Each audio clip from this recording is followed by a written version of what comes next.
Hello students, I am Akash Kumar Yadav and I am going to teach you science of class 9th।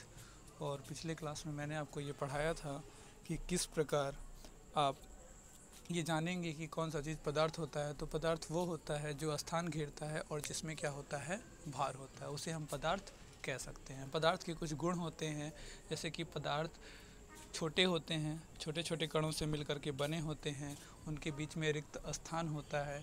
ये सब मैंने आपको बताया था। तो आज हम पदार्थ के और गुणों के बारे में पढ़ेंगे। तो पदार्थ के कण निरंतर गतिशील होते हैं। अपनी कक्षा के किसी कोने में एक बुझी हुई अगरबत्ती रख दें। इसकी सुगंध लेने के लिए आपको इसके कितने समीप जाना पड़ता है? अगर अगरबत्ती जला दें तो क्या होता है? क्या दूर से ही इसकी सुगंध आपको मिलती है? अपने प्रेक्षण को नोट करें। तो आप देखेंगे कि अगर आप इस प्रयोग में देखें, अगरबत्ती जला दें और अगरबत्ती बुझी हुई हो, तब कब आपको दूसरे कोने से उसकी सुगंध सुनाई देगी? जब वो अगरबत्ती जली हुई होगी, तब उसके कण जो होंगे वो गतिशील होंगे। आगे देखते हैं। एक और क्रियाकलाप करते हैं। जल से भरे 2 गिलास या बीकर लें। पहले बीकर के एक सिरे पर सावधानी से एक बूंद लाल या नीली स्याही डाल दें, दूसरे में शहद डाल दें। इनको अपने घर में या कक्षा के एक कोने में रख दें। अपने प्रेक्षण को नोट करें। तो आप देखेंगे कि क्या होगा। पढ़ते हैं। स्याही की बूंद डालने के तुरंत बाद आपने क्या देखा? शहद की बूंद डालने के बाद आपने क्या देखा? स्याही का रंग पूरे जल में एक समान रूप से फैलने में कितने दिन या कितने घंटे का समय लगता है? एक और क्रियाकलाप करते हैं। उसमें लिखा है कि एक गिलास गर्म पानी से और दूसरा ठंडे पानी से भरे गिलास में कॉपर सल्फेट या पोटेशियम परमैंगनेट का क्रिस्टल लें और एक और रख दें। हिलाएं नहीं, मतलब उसमें डाल दें और हिलाएं नहीं। क्रिस्टल की सतह पर बैठने दें। गिलास में ठोस क्रिस्टल के ठीक ऊपर क्या दिखाई देता है? समय बीतने पर क्या होता है? पहले ठोस और द्रव के कणों के बारे में क्या पता चलता है? क्या तापमान के साथ मिश्रित होने की दर बदलती है? क्यों और कैसे? तो मैं एक एक करके आपको समझाना चाहूँगा। सबसे पहले हमारा जो था वो अगरबत्ती वाला था। तो आप देख रहे हैं कि जब तक अगरबत्ती बुझी हुई थी, तब तक उसका जो सुगंध था वो कोने कोने तक नहीं जा रहा था। लेकिन जैसे ही हम जलाते हैं, वैसे दूर दूर तक उसकी महक फैलने लगती है। इससे ये पता चलता है कि गर्मी बढ़ने से, तापमान बढ़ाने से जो कण होते हैं वो तेज़ी से गति करते हैं। आप देखते होंगे कि आप जब चाय पीते हैं तो चाय ठंडी होती है तो आपको उसका स्वाद उतना अच्छा नहीं लगता है, लेकिन गर्म करने पर वो जीभ के हर कोने में जाती है और आप उसका स्वाद आपको अच्छा लगने लगता है कि नहीं? ओके। दूसरा था स्याही और शहद। तो आप देखेंगे स्याही तेज़ी से घुल जाती है, शहद धीरे धीरे घुलता है। और तीसरा हमारा था ठोस और द्रव का एग्जाम्पल। तो अब यहाँ पे पढ़ेंगे। उपरोक्त तीनों क्रियाकलाप से हम निष्कर्ष निकालते हैं कि पदार्थ के कण निरंतर गतिशील होते हैं, मतलब गति करते हैं। क्योंकि अगर हम एक बूंद स्याही डाल रहे हैं और हम ये नहीं देख रहे हैं कि जहाँ डाले थे वहीं है, वो पूरे पानी में धीरे धीरे घुलने लगता है। इससे क्या पता चलता है? इससे ये पता चलता है कि वो कण क्या है, गतिशील हैं, अर्थात इनमें गतिज ऊर्जा होती है। तापमान बढ़ने से कणों की गति तेज हो जाती है, इसलिए हम कह सकते हैं कि तापमान बढ़ने से कणों की गतिज ऊर्जा भी बढ़ जाती है। ओके।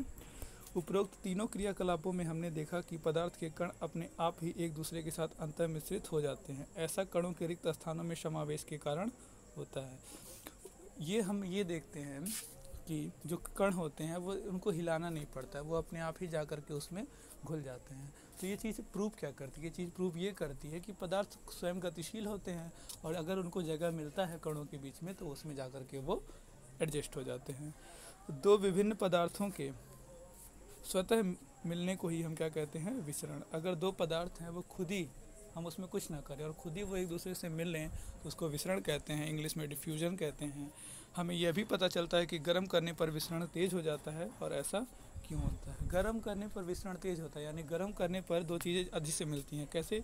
अगर हम चाय पत्ती, चीनी डाल दें और उसको रख दें तो क्या उसमें घुल जाएगा? नहीं। अगर हम उसको गर्म करने लगते हैं तो वो उसमें अच्छी तरीके से मिक्स हो जाता है। ओके। अगला है पदार्थ के कण एक दूसरे को आकर्षित करते हैं। मतलब कि पदार्थ के कण एक दूसरे को आकर्षित भी करते हैं, मतलब एक दूसरे को अपनी ओर खींचते हैं। ओके। तो पदार्थ के कण एक दूसरे को अपनी ओर खींचने का भी काम करते हैं। एक खेल के मैदान में खेलें। आगे बनाए गए ढंग से 4 समूह बनाकर मानव श्रृंखला बनाएं। पहला समूह ईद मिस्मी नर्तकों की तरह एक दूसरे के पीछे से कमर पकड़कर कस लें। अब देखिए इन लोग कैसे पकड़ी हैं, इस तरह से खेलिए। दूसरा समूह यानी दूसरा जो ग्रुप हो वो हाथ पकड़कर श्रृंखला बना ले। तीसरा ग्रुप जो है वो क्या करे, उंगली पकड़ करके, उंगली छू करके श्रृंखला बना ले। और चौथा ग्रुप तीनों मानव श्रृंखला को तोड़ करके छोटे समूहों में बनाकर प्रयास करे। 3 ग्रुप बना। पहला ग्रुप आपका बना जिसमें कमर में हाथ डाल कर थे, दूसरा ग्रुप बना जिसमें हाथ पकड़ कर थे, और तीसरा ग्रुप बना जिसमें उंगली पकड़ कर थे। अब तीनों को कुछ लोग खींच रहे हैं, छुड़ाने का प्रयास कर रहे हैं। किस समूह को तोड़ना आसान था और क्यों? यदि हम प्रत्येक विद्यार्थी को पदार्थ का एक कण मान ले तो किन समूह में कणों ने एक दूसरे को अधिक बल से पकड़ा था? तो आप ये देखेंगे कि जो कमर पकड़ के लोग खड़े थे उनको खींचना थोड़ा सा दिक्कत में था, उनको खींचने में बड़ी ही दिक्कत होगी, है ना। अब एक और क्रियाकलाप करते हैं, जो है एक लोहे की कील, एक चार का टुकड़ा और एक रबड़ बैंड लें। इन पर हथौड़ा मार कर, काट कर या खींच कर इसे भंगुर करने का प्रयास करें। इन तीनों में से किस कण अधिक बल से एक दूसरे से जुड़े हैं? तो क्रियाकलाप तो बताइए, आप खुद ही बताइए कि अगर कील है लोहे की, चाक का टुकड़ा है और रबड़ बैंड है तो किसको तोड़ना आसान होगा? निश्चित रूप से चाक के टुकड़े को तोड़ना आसान होगा। आगे एक और क्रियाकलाप है, एक थाली में जल लेकर उसे उंगली से काटने का प्रयास करें। क्या जल की सतह कटती है? जल की सतह न कटने का कारण क्या है? उपरोक्त तीनों क्रियाकलाप सुझाते हैं कि पदार्थ के कणों के बीच में एक बल कार्य करता है। यह बल कणों को एक साथ क्या करता है? जोड़े रखता है। इसी बल को हम क्या कहते हैं?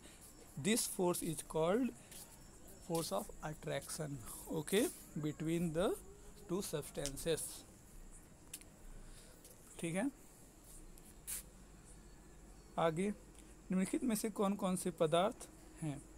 तो अगर आप पदार्थ की बात करें तो निम्नलिखित में से कौन कौन से पदार्थ हैं? तो आप देखेंगे कि अगर पदार्थ की बात करें तो कुर्सी पदार्थ है, वायु पदार्थ है, स्नेह तो जो होता है लगाव होता है, वो पदार्थ कैसे हो सकता है? गंध जो होता है ये भी पदार्थ नहीं है, घृणा भी पदार्थ नहीं है, बादाम पदार्थ है, विचार पदार्थ नहीं है, शीत जो होता है वो आसमान से गिरता है बूंदों की तरह, तो उसको जो है पदार्थ माना जा सकता है। नींबू पदार्थ है, पानी पदार्थ है, इत्र की सुगंध है तो सुगंध को भी पदार्थ नहीं माना जाएगा। ओके, निम्नलिखित परीक्षण के आधार पर बताइए, गर्मा गर्म खाने की गंध कई मीटर दूर से ही आपके पास पहुंच जाती है, लेकिन ठंडे खाने की महक लेने के लिए आपको उसके पास जाना पड़ता है। तो अभी मैंने आपको बताया कि गर्म जब होते हैं तो सब्सटेंस दूर तक फैलते हैं, यही उसका कारण है, तो उसको मैंने पहले बता दिया है। स्विमिंग पूल में गोताखोर पानी काट पाता है, इसमें पदार्थ का कौन सा गुण प्रेक्षित होता है? स्विमिंग पूल जो है गोताखोर पानी को काट पाता है, इससे पता चलता है कि उनके बीच में रिक्त स्थान होता है। पदार्थ की कण की क्या विशेषता है? पदार्थ के कण की विशेषताएं क्या क्या हैं?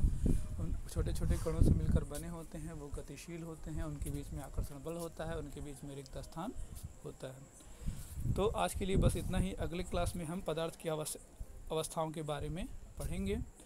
आप पदार्थ के बारे में, उनके गुणों के बारे में लिख करके, नोट्स बना करके अपने होमवर्क कॉपी में लिखिए। That's all for today.